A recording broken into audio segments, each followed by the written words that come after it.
right, well, I am going to get on our channel here, get our links sent out.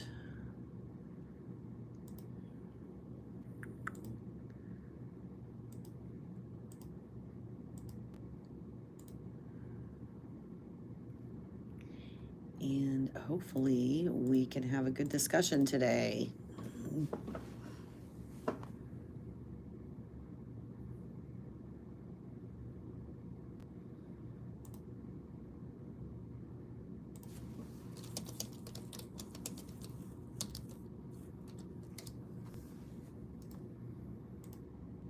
All right.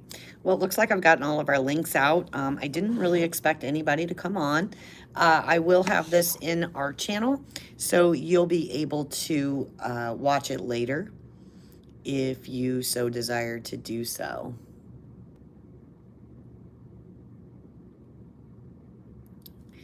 So today is our Tech Talk Technology Day. This is Mobile Lab virtual. So we are going to talk about some different technology items today. I do have a list of items, but again, this is for you. So if you have something, let me turn my volume down here. If you have something that you would like to say to me, then you can put it in our chat. So questions, oops, are welcome. Just like that. All right, so thank you for joining me today, or hopefully you are watching this later. I'm really excited about this just because we are getting into a new year. We're getting into a new start, which means that you may be looking into getting some help with your technology needs, and that is what I'm here for. So first and foremost, I want to wish everybody a very Merry Christmas, Happy Holidays, Happy New Year. That is coming up this week, and that is exciting. So Monday is Christmas, I believe. Hanukkah's been going on for a while now, and all the other holidays that are out there during this time of year. So Merry Christmas, Merry everything to you and your family. So I want to go over, let me go back here. So I've got some 10 top lists that I would like to talk about. First, I'd like to go over what are the most important computer terms that you should know. So let me, okay. Here we go. There are thousands of abbreviations, terms, and words that are associated with computers we should know. We currently have over 15,000 terms listed in our computer dictionary. However, trying to read every definition would take too much time, and not all are going to be related to what you may be interested in learning. So they have created a table. Let me see if I can flip us. So they have created us a table of the most used words, and obviously there's a lot. So I am not going to be able to get to all of these today. However, flips background. However, I do want to go over some of them. So I'd like to go over some of the top email terms that are out there. So email is short for electronic mail, or email with an e-mail, or just email. Information stored on a computer that is exchanged between two users over telecommunications, which is basically over all of our technology that we have. More plainly, an email is a message that may contain a text, file, image, an attachment that's sent through a network to a specified individual or group or individuals. So the first email was sent by Ray Tomlinson in 1971. Tomlinson sent the email to himself as a test email containing the text something like, Quirky YUIOP. However, despite sending the email to himself, the email message was still transmitted through our PANET. I'm not really sure what all of that means, but knowing what email stands for, which is electronic mail, is what I was trying to get us to. Let me go back to our list. There's a lot on here. Let's look at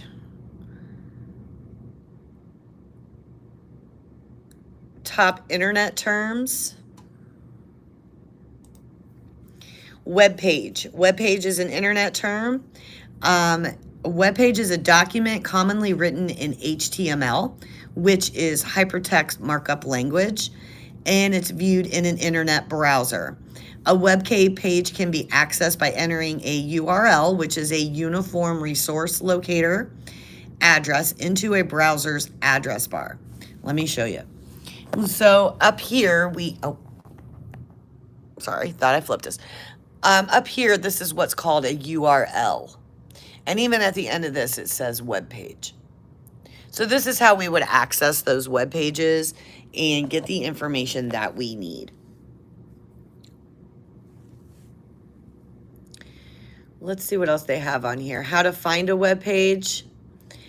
As a user surfing the internet, if you want to find a web page or other information, you use a search engine. So let's go over that for a second. What is the difference between a web browser and a search engine? So a web browser's job is to get you on the web, to get you connected to the internet. So some of those options might be, if you're using a computer like a desktop or a laptop, you'll probably see Chrome, Firefox, Microsoft Edge. Those are all web browsers.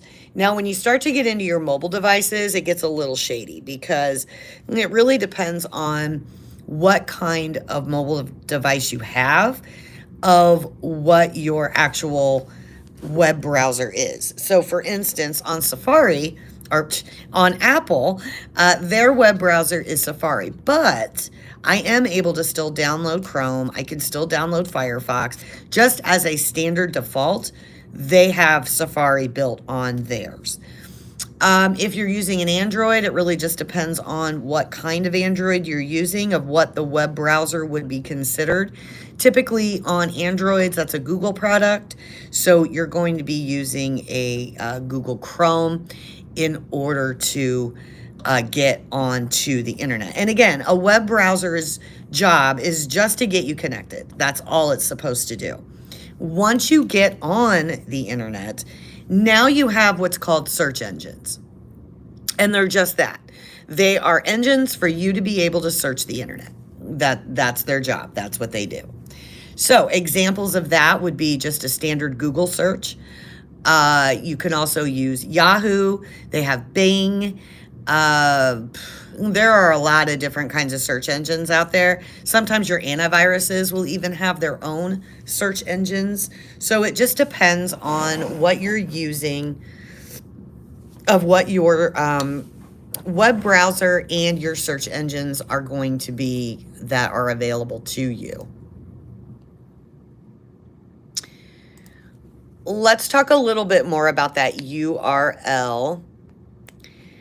It's also known as an internet address or a web address. It's called a uniform resource locator, and it's for addressing documents accessible over the internet or intranet. URLs make it possible for a computer to locate and open a web page on a different computer on the internet. So for an example of a URL would be what I showed you, the www.computerhope.com. That's what we're using today. The URL for the Computer Hope website. So an overview of an URL, they typically start with an HTTP, which is a hypertext transfer protocol. And that lets the browser know which protocol is used to access the information specified in the domain. Now, they made reference a minute ago to an intranet and an intranet. So let me explain the difference between an internet and an intranet. And the internet is what you can access anywhere, as long as you have, obviously, access to internet. So that the internet allows you to surf, research, look for things along those lines. An intranet is typically an internal type of way of communication for a company or people or a business or something like that. It's good for communication amongst the teams. So when somebody is talking about an internet, they're talking about just normal surfing, getting on Chrome, doing that kind of stuff. But when they're talking about an intranet, it's usually a internal kind of program for a business, people, friends, to be able to communicate with each other. So both require internet, but one is more personable, where the other one is just more open.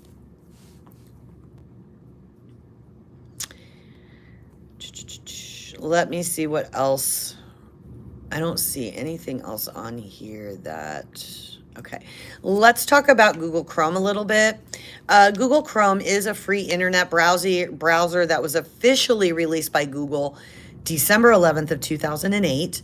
It features and includes synchronization with Google services and accounts, tabbed browsing and automatic translation, and spell check of web pages.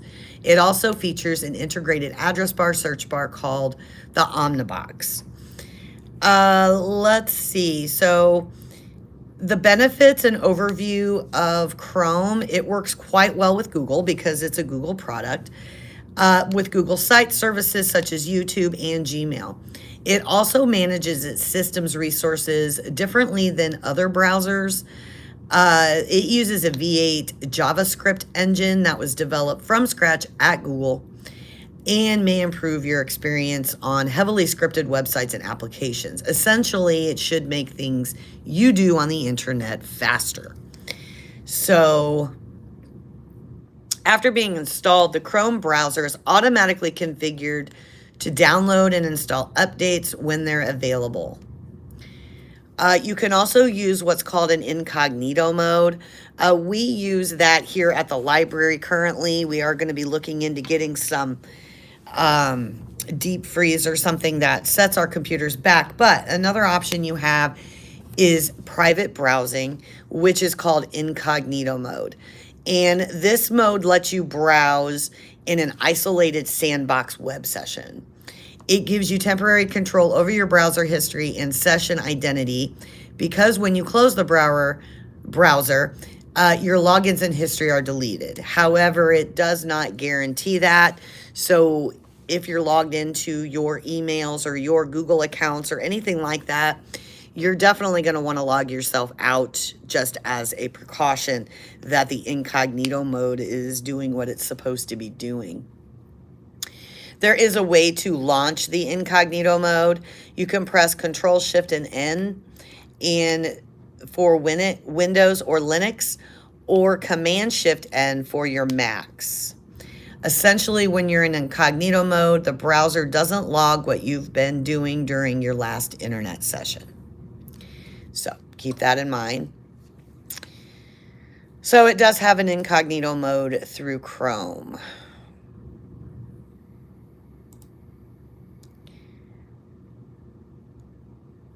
Let's see what other lists we've got here. Let's talk about some mouse terms that you may not be familiar with. A mouse is what's considered an input device. It's a hardware device that sends data to a computer, allowing you to interact with and control it. So let me flip this. So this is kind of what a mouse would look like. Some of us don't have this little ball, but others of us do. It really is just a preference on that. So sorry. Dropped this. Okay. Let's see. So there are types of input devices. Let's talk a little bit about that. Audio conversion devices. Let me get on that.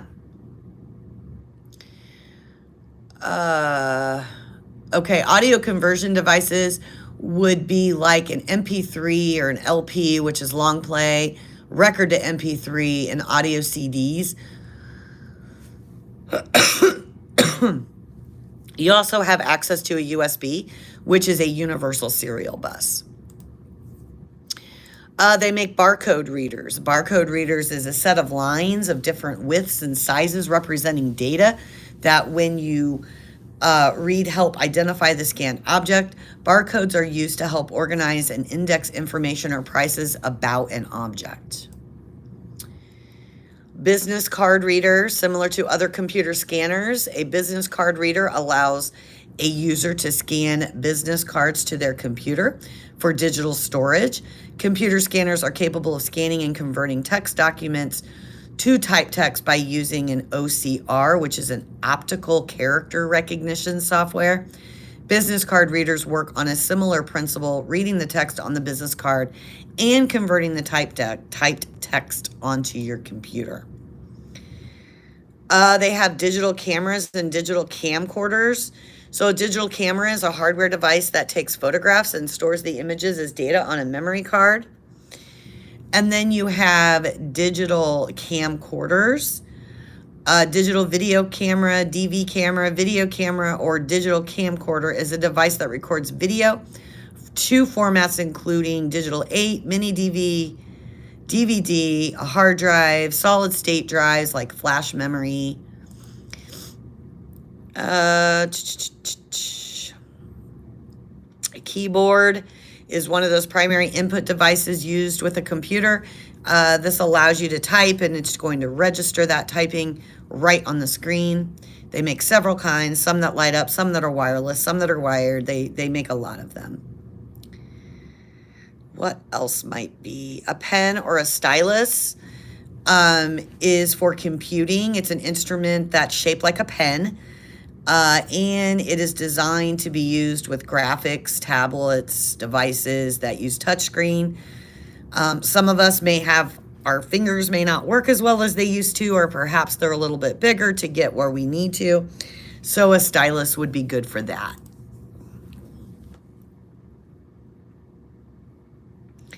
A webcam is a camera that's typically connected to your, let me flip us, to your, mine's up here. That's my webcam. But you may have one that is actually not attached to your computer. There we go. And that's okay. It's just a different kind of input device. So anything that you input into the computer is considered an input device.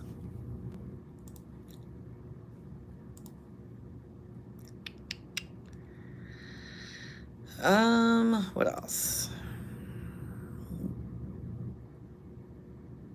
Top printer terms. So some of the top printer terms would be an output device, a pen plotter, a page setup, print screen key, print spooler, all print terms. 3D printing. Cartridges is another printer term, so you know how to replace the ink. Daisy wheels. There's a lot of terms that are affiliated with that. Let me see here.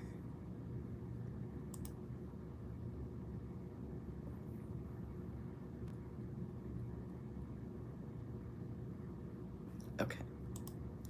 Let's see if we've got any questions today. Don't see any questions. So typically the way it works is if I don't have any questions, then I babble for about a half an hour and let you know some information. It's kind of our techie tip, although we're going to be getting into Techie Tip Tuesdays, so don't get confused with that. Again, that's just an online virtual way for us to communicate with each other once a month, twice a month, because I believe Techie Tip Tuesday we will be doing in January. We'll also be doing our Tech Talk Live in January. So we'll have those 2 techie sessions a month that we can do virtually with each other. So if you have questions, then you can write them down and you can ask them in here while we are going over it.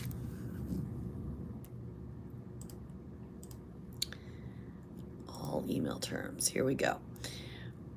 So here are some email terms that you may or may not know.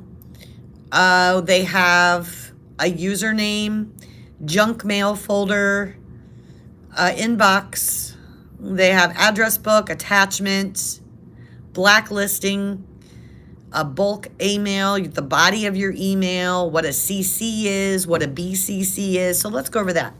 So what is a CC and what is a BCC? So a CC is a carbon copy, or it's called a courtesy copy. And this allows you to send an email to someone and then CC someone else into it. So although it may not have anything, maybe they don't have anything to do with it, you want them to know about it. A BCC, also known as a blind carbon copy, allows you to CC someone in it, but doing it BCC hides them. So no one's going to see that they're in that email except for you and them. The person that you're sending it to will not know that they're in there. So it just hides their email. A domain is the location of a website. So our domain here at the library is www.ppl.lib.in.us. That's our domain. It just depends on where you are of what your domain might be. Gmail, I get this a lot. And Gmail, the only reason why it's called Gmail instead of email is because it's Google Mail. So they've just taken the G out and put in an E and called it Gmail. It is the same thing as email. It's just done through Google. So, so you're aware, if you don't know this, typically email accounts follow you. They don't follow the device. So just because you created that account, I'm trying to lift myself up here. Just because you created that account on your smartphone does not mean that you have to be on that smartphone to access that account. Typically, emails follow you. So you cannot have your device at all, but be somewhere that has some kind of computer and still log into your email. It's an account that follows you, not your device. So anywhere you are, you can be, as long as it has internet, you would be able to log into it.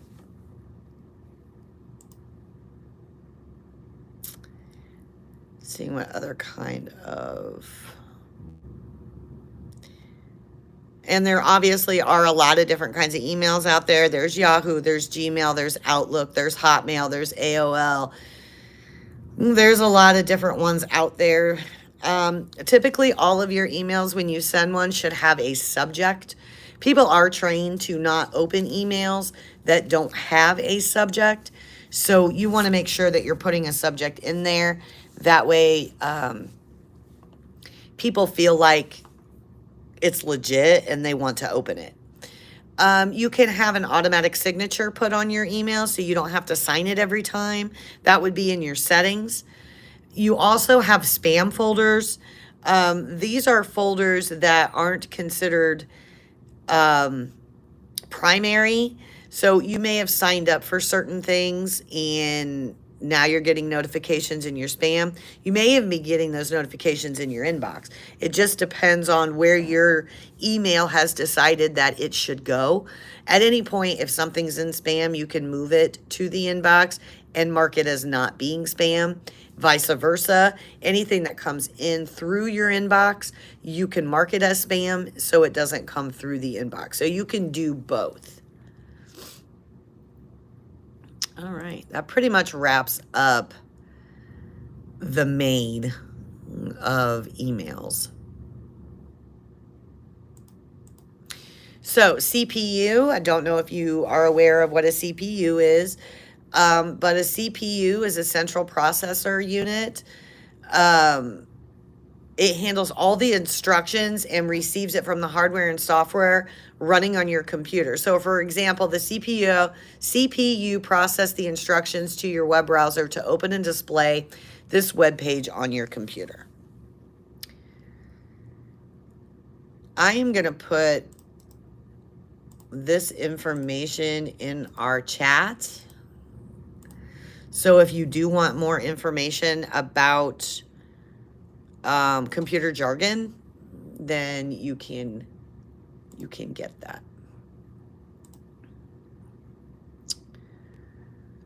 A lot of times we hear the word storage, the cloud, external devices, things along those lines.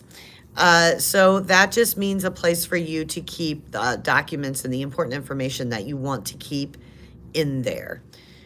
So there's a lot of ways to get things on storage. Typically, we don't really use the floppy disks anymore. Your computer would have a hard drive in it, so it would store those items for you. You could use DVDs. Most people use the cloud. Again, the only downfall of that would be that you would have to have internet to access that.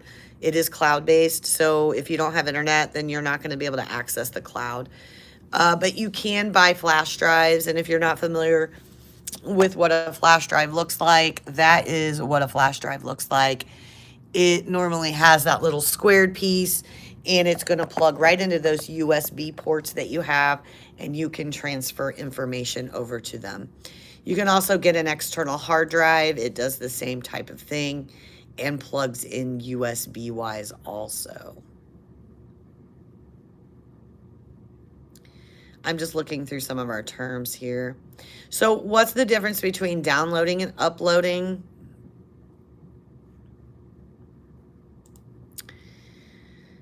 Downloading versus uploading. Downloading is receiving information from another computer or server. Uploading is sending information from your computer to another computer or server. So when you're browsing the internet, you're most likely downloading information.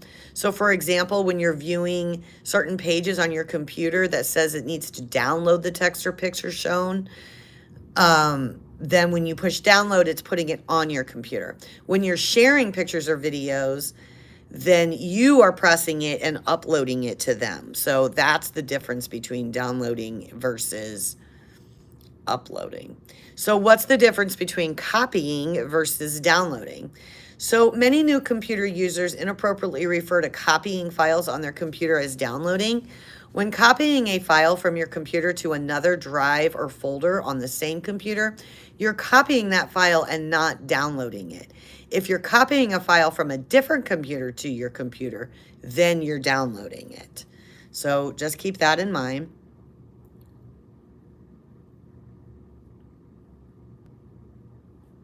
Okay.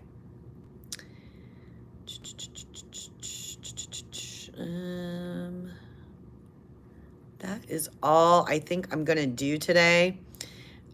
We've covered a lot in just the 30 minutes that I've been talking to you, and I don't see anyone that has any questions.